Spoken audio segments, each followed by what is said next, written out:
નમસ્કાર મિત્રો સ્વાગત છે તમારું અમારી યુટ્યુબ ચેનલમાં। આજની વિડીયોમાં વાત થશે આજે તારીખ 3 ઓક્ટોબરથી લઈને 17 ઓક્ટોબર સુધી ગુજરાતમાં કેવું રહેશે હવામાન। અત્યારે મિત્રો ગુજરાત અને તેની આસપાસ એક સાયક્લોનિક સિસ્ટમ સક્રિય થઈ છે, જેના ભાગરૂપે થઈને સૌરાષ્ટ્ર અને કચ્છના અનેક જિલ્લામાં હજુ પણ વરસાદની શક્યતા રહે છે। ન કેવલ સાયક્લોનિક સિસ્ટમની અસર, પરંતુ મિત્રો અરબી સમુદ્રના ભેજવાળા પવનો પણ મળી રહ્યા છે અને આવનારા દિવસોમાં બંગાળની ખાડીની એક સામાન્ય સિસ્ટમ સક્રિય થાય તેના ભેજવાળા પવનો પણ જોવા મળશે। એટલે કે કહી શકાય કે એક સંયુક્ત સિસ્ટમોના કારણે ગુજરાતમાં આવનારા દિવસોમાં પણ વરસાદની શક્યતા રહેલી છે। ખાસ કરીને તારીખ 6 થી 9 ઓક્ટોબરનું જે સેશન છે તેમાં ગુજરાતમાં છૂટોછવાયો વરસાદ તો કોઈ જગ્યાએ મધ્યમથી વધુ વરસાદ થઈ શકે છે।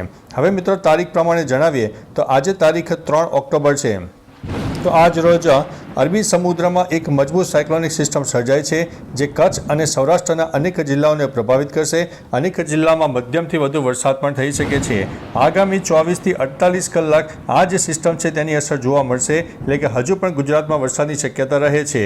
ત્યારબાદ મિત્રો તારીખ 4 ઓક્ટોબરના સેશનની વાત કરીએ તો 4 ઓક્ટોબરે પણ સૌરાષ્ટ્ર હોય, કચ્છના અનેક જિલ્લાઓ હોય, દક્ષિણ ગુજરાતના પણ અનેક જિલ્લાઓ હોય, મધ્ય ગુજરાતના પણ અનેક જિલ્લામાં છૂટોછવાયો વરસાદ થઈ શકે છે।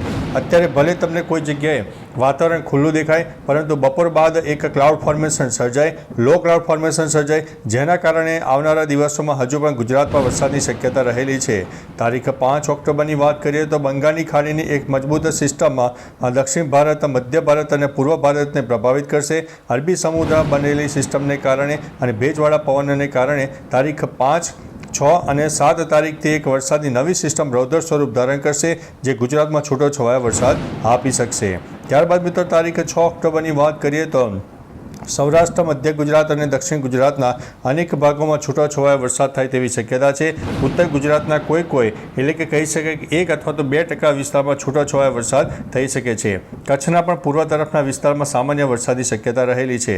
તારીખ 7 તારીખની વાત કરીએ તો 7 તારીખે રાજસ્થાનના અનેક ભાગો હોય, ઉત્તર ગુજરાત અને કચ્છના પણ અનેક ભાગોમાં છૂટોછવાયો વરસાદ થાય। દક્ષિણ ગુજરાત સહિત સૌરાષ્ટ્રના દક્ષિણી પટ્ટામાં પણ છૂટોછવાયો વરસાદ થઈ શકે છે।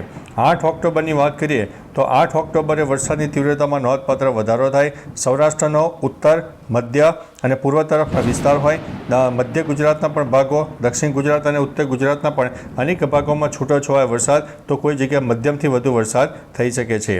ત્યારબાદ મિત્રો તારીખ 9 ઓક્ટોબરની વાત કરીએ તો 9 ઓક્ટોબરે વાતાવરણ ધીમે ધીમે ખુલ્લું થતું જણાય, તાપ તડકો ઉઘાડ નીકળે અને જે ઠંડીનું પ્રમાણ છે એ ધીમે ધીમે વધી શકે તેવી સંભાવના દેખાઈ રહી છે। ત્યારબાદ મિત્રો તારીખ 10 ઓક્ટોબરની વાત કરીએ તો 10 ઓક્ટોબરે બંગાળની ખાડીમાં એક વરસાદની સિસ્ટમ સર્જાશે। ઉપરાંત પૂર્વ ભારતથી લઈને દક્ષિણ ભારત તરફ એક વરસાદની ટફ રેખા સર્જાશે, જે તટીય વિસ્તારોમાં વરસાદ આપશે, જેના કારણે દક્ષિણ ભારત સહિત પૂર્વ ભારતના અનેક જિલ્લાઓમાં વરસાદની શક્યતા રહે છે।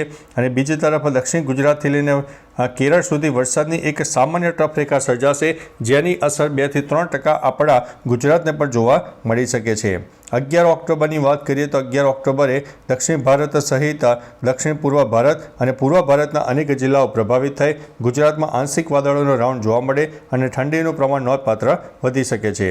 12 ઓક્ટોબરની વાત કરીએ તો 12 ઓક્ટોબરે પણ દક્ષિણ ભારતના અનેક ભાગોમાં વરસાદ થાય, ઉપરાંત પૂર્વ ભારતના પણ અનેક જિલ્લાઓમાં વરસાદ થાય તેવી શક્યતા છે અને ચોમાસું ભારતના અંદાજિત 50%થી વધુ વિસ્તારમાંથી વિદાય લે તેવી પણ શક્યતા દેખાઈ રહી છે। 13 ઓક્ટોબરની વાત કરીએ તો 13 ઓક્ટોબરે પણ અરબી સમુદ્ર અને બંગાળની ખાડી એક્ટિવ રહેશે, જેના કારણે દક્ષિણ ભારતના અનેક જિલ્લાઓમાં વરસાદની શક્યતા દેખાઈ રહી છે।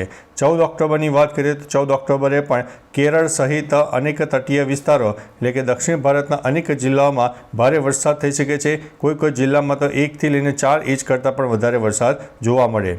15 ઓક્ટોબરની વાત કરીએ તો 15 ઓક્ટોબરે પણ દક્ષિણ ભારતના અનેક જિલ્લાઓ પ્રભાવિત રહેશે। ગુજરાતમાં એક વરાપનો રાઉન્ડ આવશે અને ધીમે ધીમે ઠંડીનો માહોલ પણ જામી જશે। બીજી તરફ 16 ઓક્ટોબરની વાત કરીએ તો 16 ઓક્ટોબરે પણ દક્ષિણ ભારત એક્ટિવ જ રહેશે, કારણ કે અરબી સમુદ્ર અને બંગાળની ખાડીના ભેજવાળા પવનો દક્ષિણ ભારતને મળશે, જેના લીધે થઈને દક્ષિણ ભારતમાં વરસાદની શક્યતા, ગુજરાતમાં તાપ તડકો ઉઘાડ અને ઠંડીની શરૂઆત થઈ જશે। બીજી તરફ મિત્રો તારીખ 17 ઓક્ટોબરની વાત કરીએ તો દક્ષિણ ભારત હજુ પણ એક્ટિવ રહેશે એટલે ટૂંકુને ટચ તારીખ 20 ઓક્ટોબર સુધી તો દક્ષિણ ભારતમાં વરસાદની શક્યતા દેખાઈ રહી છે અને 20 ઓક્ટોબરે ગુજરાતમાં વરાપનો રાઉન્ડ જોવા મળે, ઠંડીનું પ્રમાણ વધારે જોવા મળે અને કોઈ વિસ્તારમાં ધીમે ધીમે ઝાકળ વર્ષા પણ થાય તેવી શક્યતા દેખાઈ રહી છે. બાકી મિત્રો ગઈકાલે તમારા વિસ્તારમાં વરસાદ પડ્યો કે નહીં, તમામ પ્રકારની માહિતી કમેન્ટમાં આપજો અને વાતાવરણ કેવું છે, કોઈ જગ્યાએ ઝાકળ છે કે કેમ, વરસાદ પડ્યો કે કેમ, તાપ તડકો ઉગાડ હોય, બફારાનું પ્રમાણ હોય, તમામ પ્રકારની માહિતી જિલ્લાઓ સાથે આપજો જેથી અન્ય મિત્રો પણ જાણી શકે.